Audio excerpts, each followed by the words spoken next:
X cube plus 2x square minus 21x minus 20 রাশিটির একটি উৎপাদক। এই যে অপশনগুলো আছে এটার ভিতরে কোনটা উৎপাদক?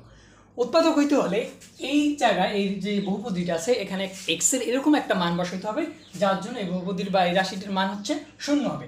তো এই জন্য যেটা করতে হবে, এইখানে যদি এক্স এর পরে মাইনাস থাকে তাহলে আমার প্লাস ধরতে হবে। এই জিনিসটা মনে রাখতে হবে, মাইনাস থাকলে প্লাস মান নিতে হবে, প্লাস থাকলে মাইনাস মান নিতে হবে। সেটা কিভাবে? প্রথমটা দেখতেছি যে এক্স মাইনাস 1 আছে, তাহলে এক্স এর মান হচ্ছে 1, এই সমীকরণে বসাইতে হবে। তাহলে আমরা বসাই 3 into 1 cube plus 2 into 1 square minus 2 into 1 into 1 minus 20। এখানে দেখতেছি যে আমরা ক্যালকুলেশন করলে 0 আসতেছে না, তাহলে এটার অপশন আমার বাদ। তাহলে পরেরটা দেখি, পরেরটা আছে কি প্লাস, তাহলে এক্স এর মান আমার ধরতে হবে। এটা কেন ধরি? আমরা এক্স প্লাস 1 এটা যখন 0 বহুপদীটা, তখন হচ্ছে আমার কি সেটা উৎপাদক। তাহলে এখান থেকে আমরা লিখতে পারি এক্স মাইনাস 1।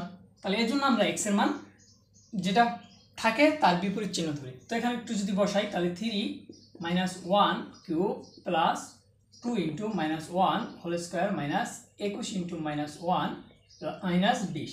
তো এটাকে যদি আমরা লিখি তাহলে লিখতে পারি মাইনাস 1 কিউব করলে মাইনাস 1 থাকে, সেটার সাথে 3 যদি গুণ দেই তাহলে মাইনাস 3 প্লাস মাইনাস 1 স্কোয়ার করলে 1 হয়, সেটার সাথে 2 গুণ দিলে 2 মাইনাস 1 আছে এবং মাইনাস 21 আছে, যদি গুণ দেই মাইনাস মাইনাসে প্লাস 21 মাইনাস 20-এর 20।